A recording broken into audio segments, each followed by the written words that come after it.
সুপ্রিয় শ্রোতা, বর্তমান সময়ের তীব্রতার সাথে এই উপন্যাসের গতি কোনোভাবেই সামঞ্জস্যপূর্ণ নয়।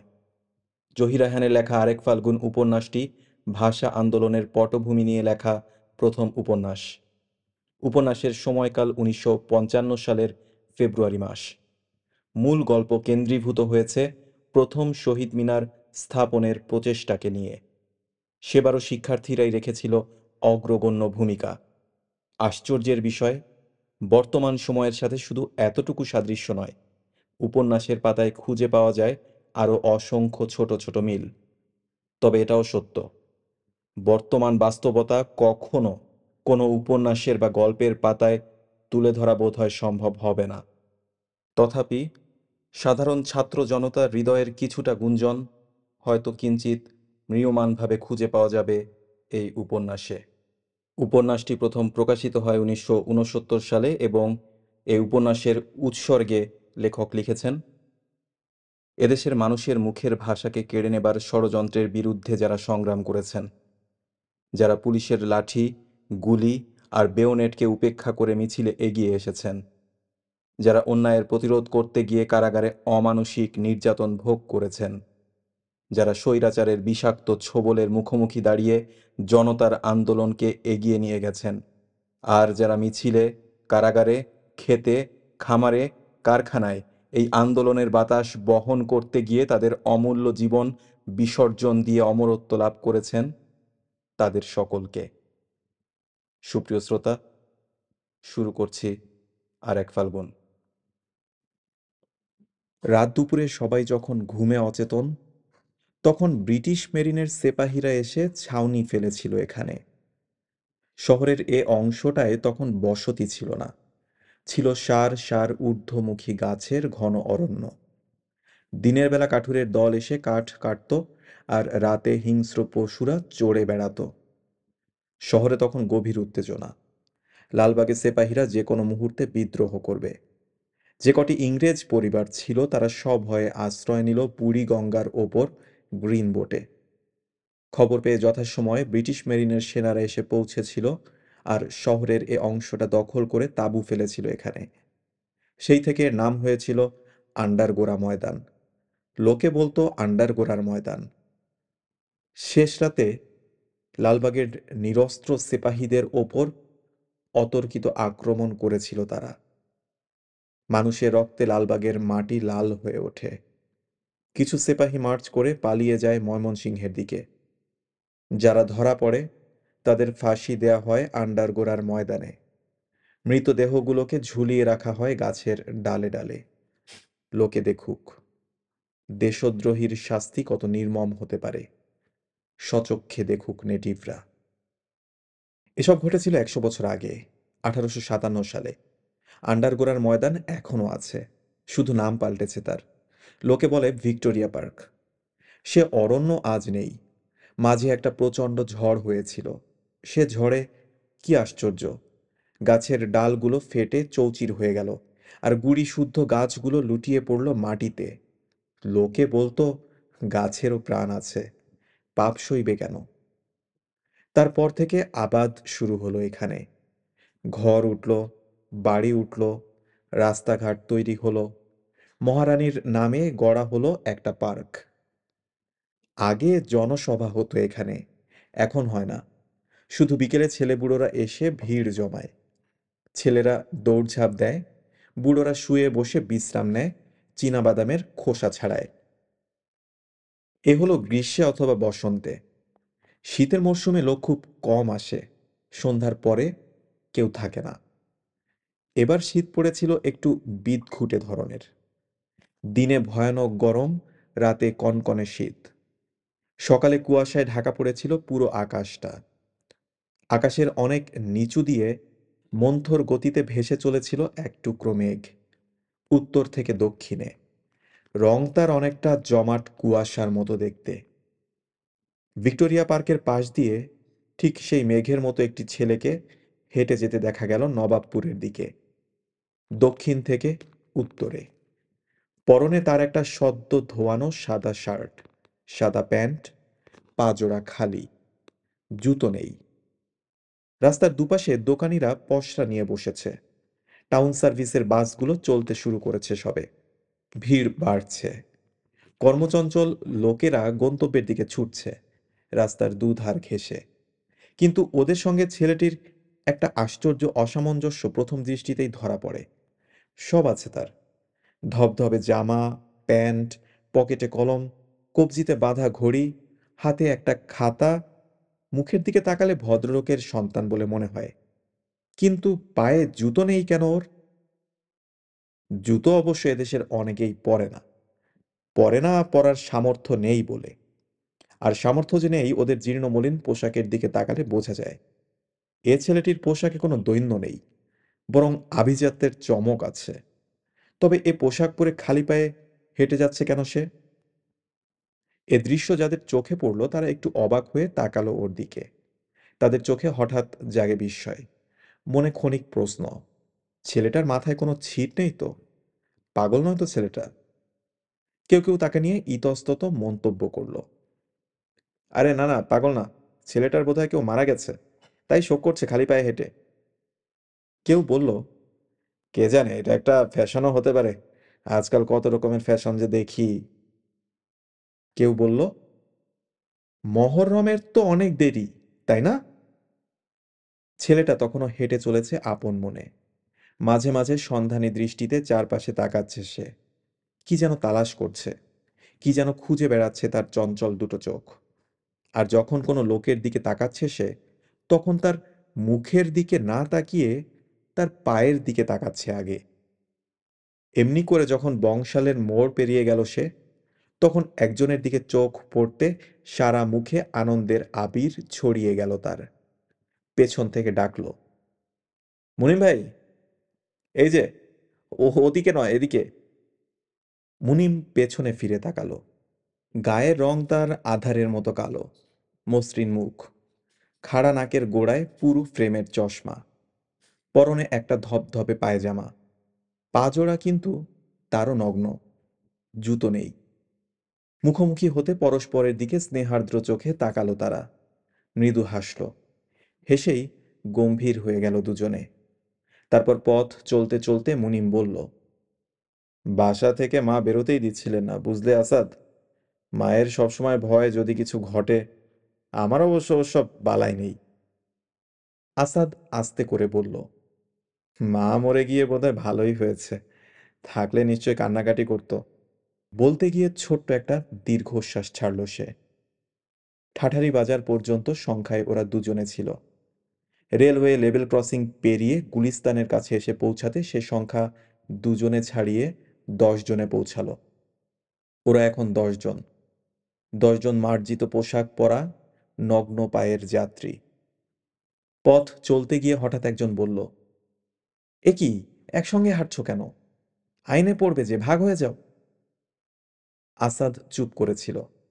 সে বলল, জানো, আমি যখন একা ছিলাম তখন সত্যি ভীষণ ভয় হচ্ছিল আমার। এখন অবশ্য আর ভয় করছে না। ঠিক বলেছ, আমারও তাই। আসাদকে সমর্থন জানালো আর একজন। রমনা পোস্ট অফিসটা পেছনে ফেলে ওরা যখন রেলওয়ে হাসপাতালের কাছে এসে পৌঁছেছে, তখন একটা পুলিশ বোঝাই লরি এসে আচমকা থামলো ওদের সামনে, একটু দূরে। 3-4 জন পুলিশ লরি থেকে নেমে রাস্তায় টহল দিতে লাগলো। পায়ে কালো রং দেওয়া চকচকে বুট জুতো, পরনে খাকি পোশাক, মাথায় লোহার টুপি, হাতে একটা করে রাইফেল। পুলিশ দেখে প্রথমে থমকে দাঁড়িয়ে গেল ওরা। পরস্পরের মুখের দিকে তাকালো। একটি নীরব মুহূর্ত। তারপর চলতে শুরু করলো। আসাদ বলল, মনে হচ্ছিল আমাদের ধরবার জন্য লরিটা থামিয়েছে ওরা। আর একজন বলল পাশ থেকে, আমিও তাই ভেবেছিলাম। মুনিম কিছু বলল না। পকেট থেকে রুমালটা বের করে নীরবে মুখখানা মুছল। বিশ্ববিদ্যালয়ের সামনে দিয়ে যে রাস্তাটা চলে গেছে সোজা উত্তরে, তার দুপাশে আকাশমুখী যে গাছগুলো দাঁড়িয়ে, তার নাম দেবদারু। ফাল্গুন আসতে সে গাছের পাতা ঝরতে থাকে। ঝরে অনেকটা ইলশে গুড়ির মতো। ছোট ছোট সবুজ পাতাগুলো ঝরে পড়ে রাস্তার ওপরে, সবুজের আস্তরণ বিছিয়ে দেয়। ভোরের দিকে সেখানে শিশিরের অসংখ্য সোনালি বিন্দু আলতো ছড়িয়ে থাকে। জনশূন্য সেই রাস্তায় 3টি মেয়েকে এক সারিতে এগিয়ে আসতে দেখা গেল। জনশূন্য সেই রাস্তায় ৩টি মেয়েকে এক সারিতে এগিয়ে আসতে দেখা গেল বিশ্ববিদ্যালয়ের দিকে। তাদের সবার পরনে চওড়া পাড়ের ধবধবে সাদা শাড়ি। প্রথমার চুলগুলো সুন্দর করে বিনুনি করা, মুখে তার চিকেন পক্সের গুড়ি গুড়ি দাগ। দ্বিতীয়ার দৈহিক গড়ন একটু ভারী গোছের, চেহারাটা সুন্দর আর কমনীয়, গায়ের রং দুধে আলতায় মেশানো। তৃতীয়ার মেঘ কালো চুল পিঠময় ছড়ানো, চোখ জোড়া কটা কটা, আর চিবুকের ওপর একটা মস্ত বড় তিল। জুতোবিহীন ৩ জোড়া পা সমতলে মাটিতে ফেলছিল তারা, আর এগিয়ে আসছিল নগ্ন পায়ে শিশির মেখে মেখে। ওরা ছিল ৩ জন, রানু, বেনু আর নীলা। রানু বলল, আপা, কেমন লাগছে রে? নীলা মুখ তুলে তাকালো। কি? এই খালি পায়ে হাঁটতে? কেন, জীবনে কি এই প্রথম খালি পায়ে হাঁটছো নাকি? না, তবে রাস্তায় এই প্রথম। বেনু সহসা হেসে উঠল ওদের কথায়। বলল, আমার কিন্তু বেশ লাগছে।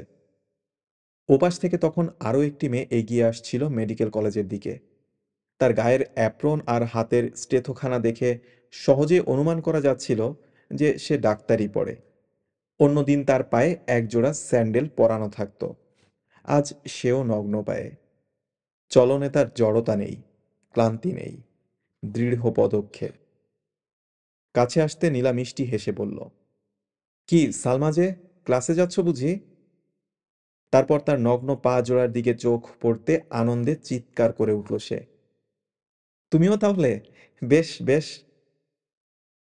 উত্তরে সালমা শান্ত গলায় জবাব দিল, হ্যাঁ, আমিও, আমিও তোমাদের দলে। বেনু বলল, তোমাদের আর সবাই, ওরাও খালি পায়ে হাঁটছে তো?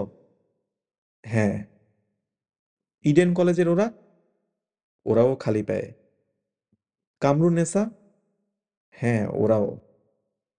সহসা কি এক আনন্দে চারজোড়া চোখ চিকচিক করে উঠল। রানু বলল, সত্যি, কি মজা না? তার কথায় আবার মৃদু হেসে উঠল নীলা। হাসতে গেলে বড় সুন্দর দেখায় ওকে। ছিটে ফোটা মতো ব্রণের দাগ ছড়ানো মুখখানা হঠাৎ লাল হয়ে পরক্ষণে আবার শুভ্রতা ফিরে আসে। পেছনে এক পলক তাকিয়ে নিয়ে নীলা বলল, আচ্ছা, আমরা এবার চলি সালমা। চলতে গিয়ে কি ভেবে আবার থেমে পড়ল। এই একা একা যাচ্ছ যে, পুলিশের ভয় নেই? ভ্রু জোড়া অস্বাভাবিকভাবে বাঁকা হয়ে এলো তার। ঠোঁটের কোণে ঈষৎ কাঁপন জাগল। নীলার দিকে কয়েক পা এগিয়ে এসে চাপা অথচ তীব্র গলায় বলল, হয়। বলতে গিয়ে দু চোখে আগুন ঠিকরে বেরুল। আর পরক্ষণে নিজেকে সামলে নিল সালমা। আশ্চর্য শান্ত গলায় বলল, আমার স্বামী জেলে, ভাই জেলে, ছোট বোনটিও আমার জেলখানায়। আমার ভয় করার মতো কিছু আছে?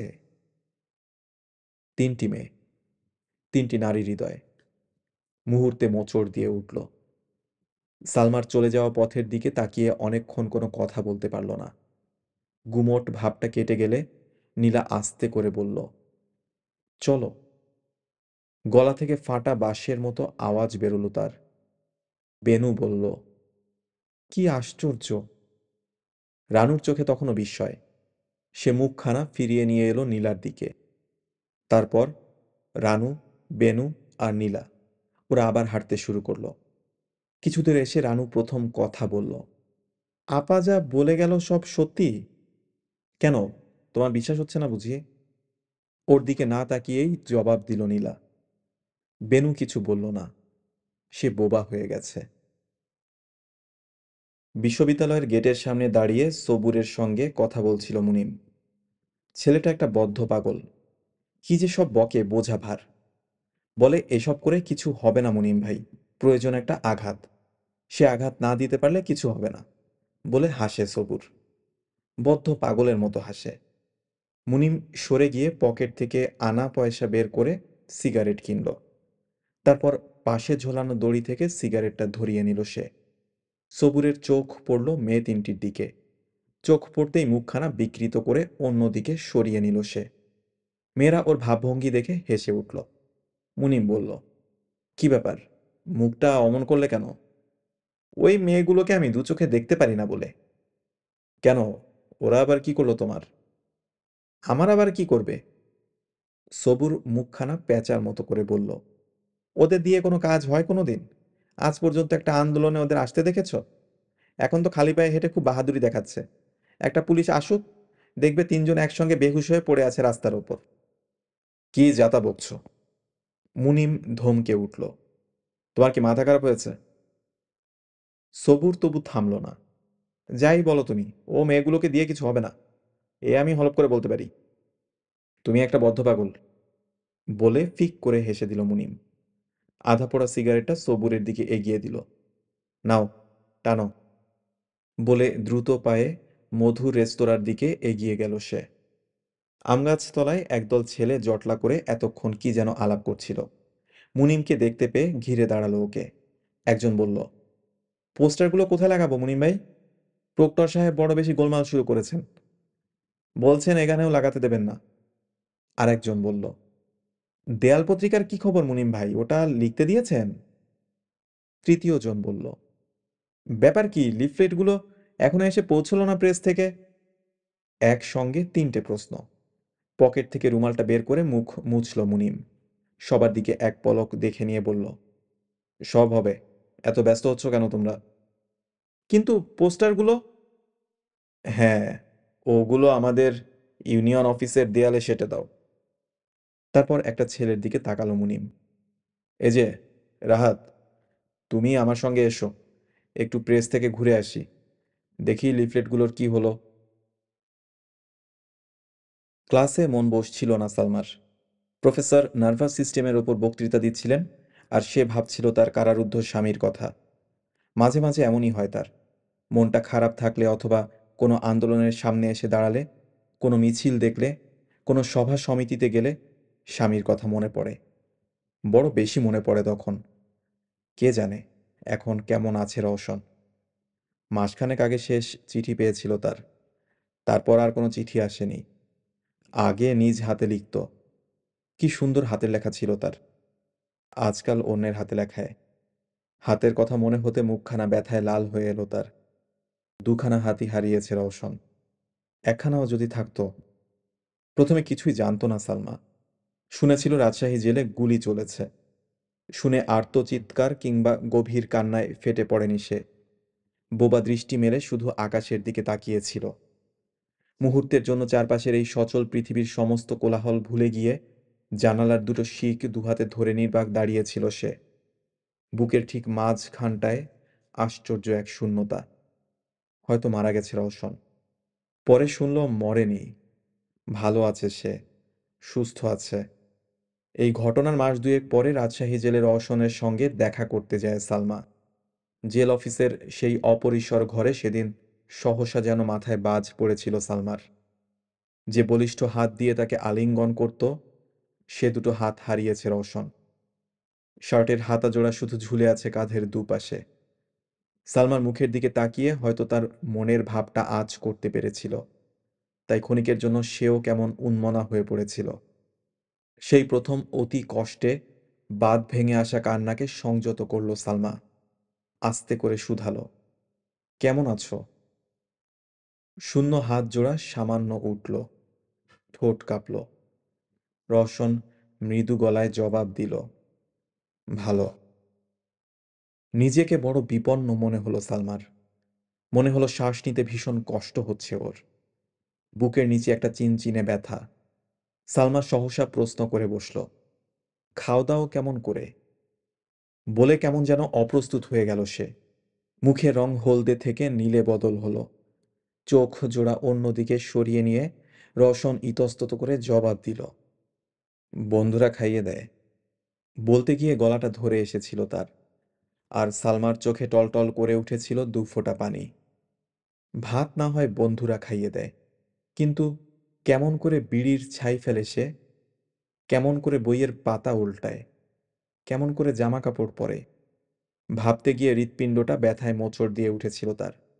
অনেকক্ষণ চুপ থাকার পর মুখ তুলে শুধালো, দুহাতেই কি গুলি লেগেছিল?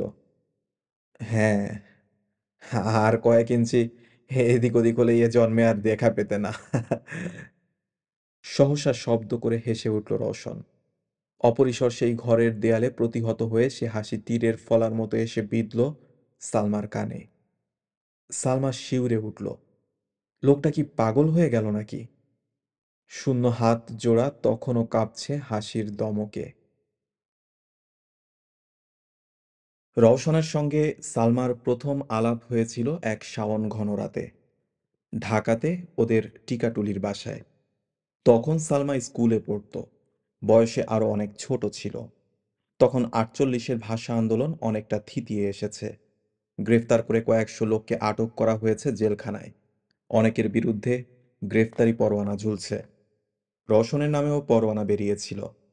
আর তাই আজ এখানে কাল সেখানে গা ঢাকা দিয়ে ঘুরে বেড়াচ্ছিল সে। একদিন শাওন রাতে রিমঝিম বৃষ্টি ঝরছিল। দাদার সঙ্গে রওশন এলো ওদের বাসায়। বৃষ্টিতে গায়ের কাপড় ভিজে গিয়েছিল। গামছায় গা মুছে নিয়ে দাদা ডাকলেন, সালমা, শুনে যা। এই আসি। দাদার ঘরে এসে রওশনকে দেখে লজ্জায় কুঁকড়ে গিয়েছিল সালমা। লম্বা গড়ন, উজ্জ্বল রং, তীক্ষ্ণ চেহারা। দাদা পরিচয় করিয়ে দিলেন, আমার বন্ধু রওশন। আর এ হলো আমার বোন সালমা, ক্লাস 9-এ পড়ে। সালমা হাত তুলে আদাব জানালো তাকে। রওশন মৃদু হেসে জিজ্ঞেস করলো, কোন স্কুলে পড়ছো? কামরুন্নেসায়। সালমার দাদা তখন বললেন, মাসখানেক ও এখানে থাকবে সালমা, ওর দেখাশোনার ভার কিন্তু তোমার ওপর। মাসখানেকের জন্য ওর ভার নিয়েছিল সালমা। জীবনের জন্য নিতে হবে কে জানতো। ক্লাস শেষে উঠে দাঁড়াতে গিয়ে পুরোনো দিনের স্মৃতিটা যেন স্বপ্নের মতো মনে হলো ওর। শহরের এ অংশটা পুরানো আর ভাঙাচোরা। বাড়িগুলো সব একটার সঙ্গে আর একটা একেবারে ঠাসা। দরজাগুলো সব এত ছোট যে ভেতরে যেতে হলে উপুড় হয়ে ঢুকতে হয়। রাস্তাগুলো খুব সরু সরু। অনেক জায়গায় এত সরু যে পাশাপাশি একটার বেশি দুটো রিকশা যেতে পারে না। এমনই একটা সরু রাস্তার ওপরে মতি ভাইয়ের ছোট রেস্তোরাঁ। সকাল থেকে মনটা কেমন উন্মুখ হয়ে আছে তার। কাউন্টারে বসে এতক্ষণ ফজলুর সঙ্গে তর্ক করছিল সে। ফজলু বলছিল, আমি নিজ কানে শুনে এলাম করাচিতে কোন এক মন্ত্রী মারা গেছে, তার জন্য খালি পায়ে হেঁটে শোক করছে ওরা, আর তুমি বলছো মিথ্যা কথা। মতি ভাই গাল দিয়ে উঠল, তুমি একটা আস্ত উল্লুক। মন্ত্রীর জন্য শোক করতে ওদের বয়েই গেছে। আসলে অন্য কোনো কারণ আছে। আমার তো মনে ধাঁধা লাগছে। মনে হচ্ছে কিছু একটা ঘটবে। আর জানো, কাল রাতে আমি একটা বিশ্রী স্বপ্ন দেখেছি। মনে আছে সেবারও আমি একটা দুঃস্বপ্ন দেখেছিলাম? সেই সেবার মনে পড়ছে না তোমার? ওহো, সে এক জমানা গেছে ভাই। আমার তো মনে হয়েছিল দুনিয়াটা বুঝি ফানা হয়ে যাবে। চারদিকে শুধু হরতাল আর হরতাল। ইউনিভার্সিটির ছাত্ররা, medical college, secretariat, glass factory, brick works, railway, সব হিসেব দিয়ে কি আর শেষ করা যায়? আর মিছিলের তো অন্তই ছিল না। এ গলি দিয়ে একটা বেরুচ্ছে, ও গলি দিয়ে আর একটা। সবার হাতে বড় বড় সব প্ল্যাকার্ড। তাতে লাল কালিতে লেখা, খুনিরা সব গদি ছাড়। সে এক জমানা গেছে ভাই। একটানা কথা বলতে গিয়ে ঘামিয়ে উঠল মতি ভাই। কোলের ওপর থেকে গামছাখানা তুলে নিয়ে গায়ের ঘাম মুছল সে। তারপর সামনে ঝুঁকে পড়ে বলল, জানো, এই যে বসে আছি, এখান থেকে ২০ হাত দূরে ওই ওই যে ল্যাম্পপোস্টটা দেখতে পাচ্ছ, ওটার নিচে গুলি খেয়ে মারা গেল আমাদের আমেনার ১২ বছরের বাচ্চা ছেলেটা। ল্যাম্পপোস্টে হেলান দিয়ে দাঁড়িয়েছিল সে। হঠাৎ কোত্থেকে একটা পুলিশের গাড়ি এসে থামলো ওখানটায়। পুলিশ দেখে কি যে বলবো ভাই, এতটুকুন বাচ্চার সে কি সাহস! চিৎকার করে বলল, জুলুমবাজ ধ্বংস হোক। মতি ভাই যখন কথা বলছিল ঠিক তখন চা খাবে বলে রেস্তোরাঁয় এসে ঢুকলো মুনিম আর রাহাত। মতি ভাই তাকিয়ে দেখলো ওদের পা জোড়া নগ্ন। দেখে খুশিতে নড়ে চড়ে বসলো সে। এবার ওদের জিজ্ঞাসা করে আসল খবর জেনে নিতে পারবে। সকালে অবশ্য একটা ছেলেকে মতি ভাই পাঠিয়েছিল মোড়ে, যে মেয়েদের স্কুল আছে সেখান থেকে খবর আনতে। কিন্তু মেয়েরা নাকি গালাগালি করে তাড়িয়ে দিয়েছে ওকে। বলেছে অমন ছেঁড়া কাপড় পরে থাকলে কি হবে, টিকটিকিদের আমরা ভালো করে চিনি। খবরদার, এখানে যদি আবার আসো তাহলে ইট মেরে মাথা ফাটিয়ে দেব। এটা ওদের বাড়াবাড়ি। একজনকে না জেনে টিকটিকি বলা উচিত হয়নি ওদের নিজের। মনে মনে ব্যাপারটা একটু তলিয়ে দেখতে চেষ্টা করলো মতি ভাই। কিন্তু দেশের যে অবস্থা হয়েছে, ওদেরও বা কি দোষ? কে গোয়েন্দা আর কে ভদ্রলোক সেটা বোঝাই বড় মুশকিল হয়ে পড়েছে। অদূরে বসা রাহাত আর মুনিমের দিকে বার কয়েক ফিরে তাকালো মতি ভাই। তারা চা খাচ্ছে আর চাপা গলায় কি যেন আলাপ করছে। মতি ভাইয়ের ভীষণ ইচ্ছে হলো ওরা কি বলছে শুনতে, কিন্তু সাহস হলো না তার। কে জানে, যদি ছেলে দুটো আবার ওকে গোয়েন্দা বলে সন্দেহ করে বসে, কিংবা এমনও তো হতে পারে যে ছেলে দুটোই গোয়েন্দার লোক। আজকাল তো এসব হরদম হচ্ছে। একটু পরে চা খেয়ে উঠে কাউন্টারে পয়সা দিতে এলো মুনিম। মতি ভাই আর নিজেকে সামলাতে পারল না, চাপা গলায় জিজ্ঞাসা করলো, আপনারা সবাই আজ খালি পায়ে হাঁটছেন কেন? এ প্রশ্নের উত্তর দিতে গিয়ে মুনিম আর রাহাত পরস্পরের দিকে তাকালো। তারপর সামনে ঝুঁকে ফিসফিসিয়ে মতি ভাইকে কি যেন বলল মুনিম। শুনে মুখটা আনন্দে চিকচিক করে উঠল তার। তাহলে সে যা আজ করেছিল তাই। পয়সা দিয়ে ওরা চলে যাচ্ছিল। মতি ভাই পিছন থেকে ডাকলো ওদের, ডেকে পয়সাগুলো ফিরিয়ে দিল হাতে। মুনিম অবাক হলো। কি ব্যাপার, এগুলো অচল নাকি?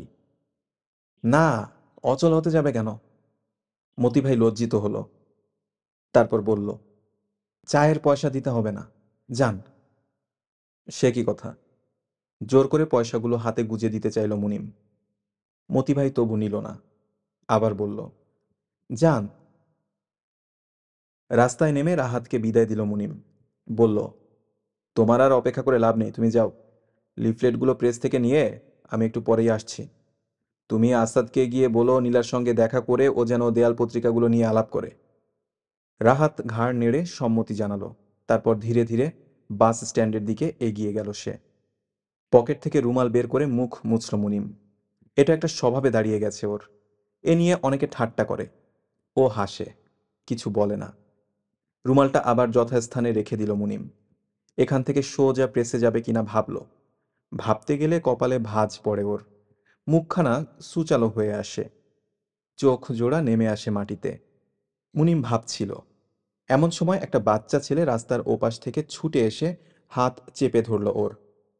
মুনিম ভাই, আপনাকে আপা ডাকছে। আরে মিন্টু যে, তুমি এখানে? আপনাকে আপা ডাকছে। ও। হঠাৎ মুনিমের খেয়াল হলো, তাই তো, ডলিদের বাসার কাছে দাঁড়িয়ে রয়েছে সে। এতক্ষণ কোনো খেয়াল ছিল না। নিজের এই অন্যমনস্কতার জন্য রীতিমতো অবাক হলো মুনিম। একটু ইতস্তত করে বলল, এখন আমি খুব ব্যস্ত, বুঝলে মিন্টু। তোমার আপাকে গিয়ে বলো পরে আসবো। না, তাহলে আপা আমায় বকবে।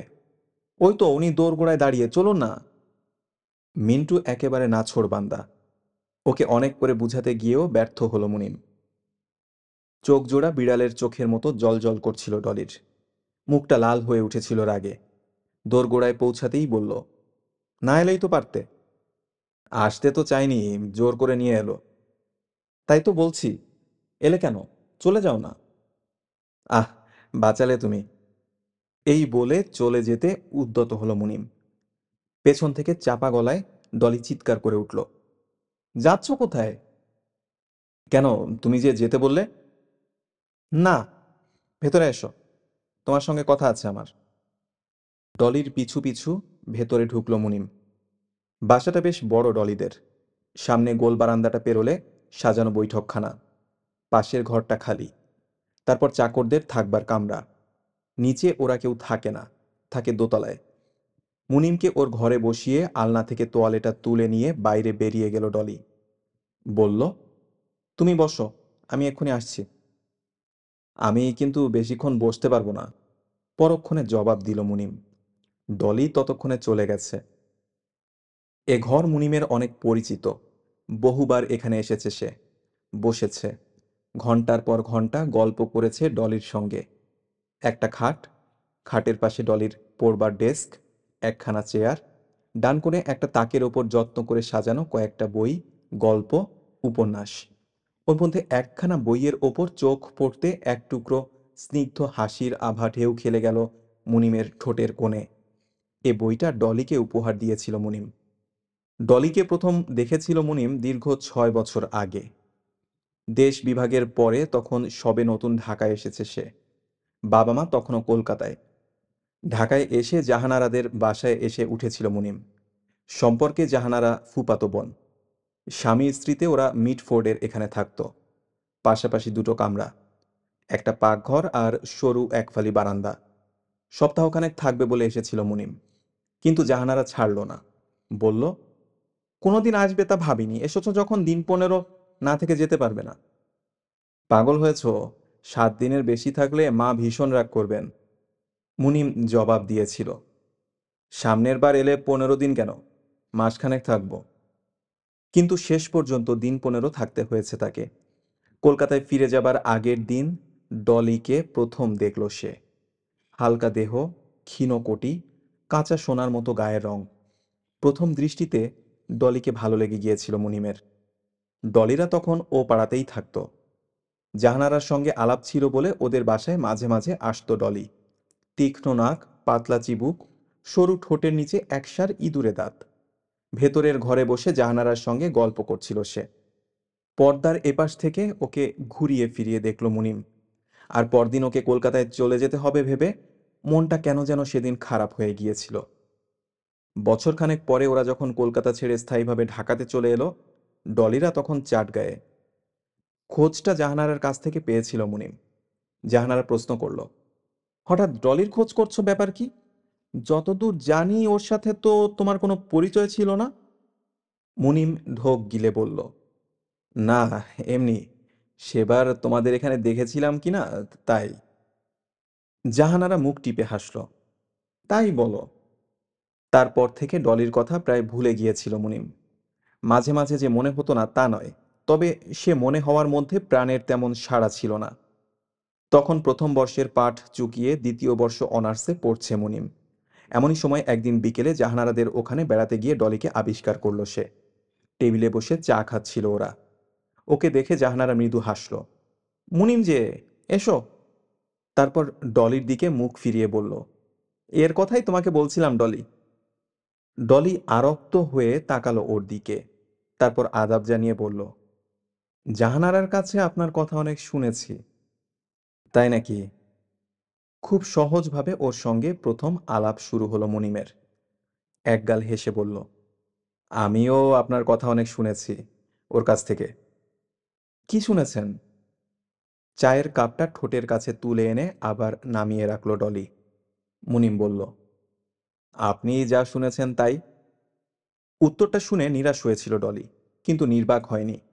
মাঝে মাঝে দেখা হলে এটা সেটা নিয়ে আলাপ করতো ওর সঙ্গে। কখনো শহরের সেরা হলের ছায়াছবির আলোচনা করত, কখনো শেক্সপিয়রের নাটক কিংবা শেলির কবিতা। প্রথম প্রথম এ আলোচনা ক্ষণায়ু হতো, পরে দীর্ঘায়ু হতে শুরু করলো। একদিন দুপুরে ওকে একা পেয়ে জাহানারা অকস্মাৎ প্রশ্ন করে বসল, আচ্ছা মুনিম, ডলিকে তোমার কেমন লাগে? সহসা কোনো উত্তর দিতে পারল না মুনিম। ইতস্তত করে বলল, মন্দ না, বেশ ভালোই তো। শেষের কথাটার ওপর বিশেষ জোর দিল সে। জাহানারা মুখ টিপে হাসল, হো হো, হ্যাঁ হ্যাঁ, আচ্ছা, এই ব্যাপার। পরক্ষণে প্রশ্ন করল মুনিম, কেন, কি হয়েছে? না, এমনি। তা তুমি অমন লাল হচ্ছ কেন? এতে আবার লজ্জার কি হলো? এবার শব্দ করে হেসে উঠল জাহানারা। তারপর মুনিমকে উদ্দেশ্য করে আবার বলল, আমি সব জানি তো, ডলি আমাকে সব বলেছে। হাত মুখ ধুয়ে এ ঘরে ফিরে এসে ডলি দেখল তাকের ওপরে রাখা বইগুলো ঘাঁটছিল মুনিম। মুনিমকে দেখে ডলি শুধালো, কি খুঁজছো? কিছু না। একটা বই হাতে নিয়ে উঠে দাঁড়ালো মুনিম। বাড়ির চাকরটা দরজা দিয়ে একবার উকি দিয়ে চলে গেল। তোয়ালে দিয়ে মুখখানা মুছে নিয়ে আয়নার সামনে গিয়ে দাঁড়ালো ডলি। অপূর্ব গ্রীবাভঙ্গি করে বলল, দাঁড়িয়ে রইলে কেন, বসো। বইটা তাকের উপর রেখে দিয়ে মুনিম আস্তে করে বলল, না, এবার চলি। মুহূর্তে খোলা দরজাটার সামনে পথ আগলে দাঁড়ালো ডলি। পাগলামো করো না, আমার এখন অনেক কাজ। কি কাজ? জানো তো সব, তবু আবার জিজ্ঞাসা করো কেন? না, এমনি। কাপড়ের আঁচলটা আঙুলে পেঁচাতে পেঁচাতে মৃদু গলায় জবাব দিল ডলি। তার মুখখানা ম্লান আর বিবর্ণ। খানিকক্ষণ চুপ করে থেকে আবার বলল সে, আজ আমার জন্মদিন। জন্মদিন? তাই তো, একেবারে ভুলে গিয়েছিলাম। অদ্ভুত গলায় জবাব দিল ডলি। কোনোদিন হয়তো আমাকেই ভুলে যাবে। মুনিম ইতস্তত করে বলল, কি যাতা বলছো ডলি? ডলি মুখ তুলে তীক্ষ্ণ দৃষ্টিতে মুনিমের দিকে তাকিয়ে রইল ক্ষণকাল। ওর মুখে কি যেন খুঁজল। তারপর বলল, তুমি দিনে দিনে কেমন যেন বদলে যাচ্ছ। বদলে যাচ্ছি? পরিবর্তনটা কোথায় দেখলে তুমি? সর্বত্র। যেমন? নিজে বুঝতে পারো না? ওটা কি উদাহরণ দিয়ে বলে বুঝিয়ে দিতে হবে? অত্যন্ত পরিষ্কার গলায় টেনে টেনে কথাগুলো বলল ডলি। মুনিম নীরবে দাঁড়িয়ে রইল। মনে মনে একটা উত্তর খুঁজছিল সে। কি বলবে ভেবে না পেয়ে বলল, চলি। এবার আর বাধা দিল না ডলি। বিষণ্ণ মুখখানা অন্যদিকে ঘুরিয়ে নিয়ে দরজার সামনে থেকে সরে গেল সে। শেষবারের মতো জিজ্ঞাসা করল, আজ বিকেলে আসছো তো? হ্যাঁ, আসব। ওর কাছ থেকে বিদায় নিয়ে একটু পরে রাস্তায় বেরিয়ে এলো মুনিম। দুপুরের দিকে রোদ খুব কড়া হয়ে উঠল। বাতাস না থাকায় রোদের মাত্রা আরো তীব্রভাবে অনুভূত হলো। মনে হলো পৃথিবী থেকে সূর্যের দূরত্বটা যেন অর্ধেক কমে গেছে। ভিক্টোরিয়া পার্কের পাশে তার শোবার ঘরখানায় বসে বজলে হোসেন গরমে অস্থির হয়ে পড়েছিল। একটা কবিতা কি একটা গল্প যে লিখবে, তাও মন বসছে না। ইউনিভার্সিটিতে ক্লাস ছিল ৩টে, দুটো অনার্স, একটা সাবসিডিয়ারি। ওর বড় দুঃখ হলো যে আজ ৩টে পার্সেন্টেজ নষ্ট হলো। শুধু আজ নয়, আসছে দুটো দিনও ইউনিভার্সিটিতে যেতে পারবে না সে। কি করে যাবে? জুতো পায়ে দিয়ে গেছে দেখলে ছেলেরা তাড়া করবে ওকে। অথচ জুতো ছাড়া খালি পায়ে হাঁটার কথা ভাবতেও পারে না বজলে হোসেন। সত্যি, খালি পায়ে ইউনিভার্সিটিতে যাওয়া এও কি সম্ভব? পাগল, যত সব পাগলামো। হঠাৎ উদ্যোক্তাদের গালাগাল দিতে ইচ্ছে করলো ওর। খেয়ে দেয়ে কোনো কাজ নেই। কি যে করে সরকার! এসব ছেলেদের ধরে ধরে আচ্ছা করে ঠ্যাঙায় না কেন? গরমে গা জ্বালা করছিল বজলে হোসেনের। বন্ধু মাহমুদকে আসতে দেখে মনটা প্রসন্ন হয়ে উঠল। বিছানা ছেড়ে উঠে বলল, আরে মাহমুদ যে, এসো। কি খবর? উত্তরে কাঁধটা বেশ কায়দা করে ঝাঁকালো মাহমুদ। তারপর সিগারেটের একরাশ ধোঁয়া ছেড়ে বলল, এই এদিকে একটা কাজে এসেছিলাম। ভাবলাম তোমাকে এক নজর দেখে যাই। কি ব্যাপার, আজ বেরোনি? বজলে মাথা নাড়ল। না। সিগারেটে একটা টান দিয়ে মাহমুদ কি যেন ভাবতে লাগলো। গোয়েন্দা বিভাগে চাকরি করে সে। এককালে কবিতা লেখার বাতিক ছিল খুব। সেই সূত্রে বজলের সঙ্গে আলাপ। এখন আর লেখে না। একা থাকে শহরে। মা আর ছোট এক বোন আছে, তারা দেশের বাড়িতে। একটুকাল পরে বজলে প্রশ্ন করল, এদিকে কোথায় আসছিলে? মাহমুদ জবাব দিল, এই একটি প্রেসে। প্রেসে? হ্যাঁ। প্রেসে কি কাজ তোমার? বজলে অবাক হলো। তারপর সোৎসাহে বলল, কবিতার বই ছাপাতে দিয়েছ বুঝি? চমৎকার! কংগ্রাচুলেশন মাহমুদ। আমি বলছি না যে তুমি ওই চাকরিটার মাথা খেয়ে আবার কবিতা লিখতে শুরু করে দাও। তারপর অন গড বলছি, তুমি লিখতে শুরু করলে খুব শাইন করবে। ওর কথা শুনে হঠাৎ শব্দ করে হেসে উঠল মাহমুদ। বলল, আরে না, তোমাদের ছাত্ররা নাকি এখানে একটা প্রেসে লিফলেট ছাপাতে দিয়েছে। খবর পেয়ে খোঁজ নিতে এসেছিলাম। যত সব নুইসেন্স! ধপ করে বিছানায় গা এলিয়ে দিল বজলে। তোমাদের সবাইকে ওই একই ভূতে পেয়েছে। তারপর বলল, তোমাদের সবাইকে ওই একই ভূতে পেয়েছে। খানিক জানালা দিয়ে বাইরে তাকিয়ে একসময় অন্যমনস্কভাবে বলল, কিছু পেলে? মাহমুদ এই সময় একটা লম্বা হাই তুলে বলল, না তেমন কিছু পেলাম না। ভার্সিটির খবর কি? বজলে সংক্ষেপে বলল, জানি না, আমি যাইনি। তারপর কি মনে হতে বিছানা ছেড়ে উঠে বসল সে। টেবিলের ওপর থেকে একটা খাতা টেনে নিয়ে আবার বলল, কাল রাতে হঠাৎ একটা দীর্ঘ কবিতার জন্ম দিয়েছি। দেখো তো কেমন হয়েছে? বলে কবিতাটা টেনে টেনে আবৃত্তি করে তাকে শোনাতে লাগলো বজলে হোসেন।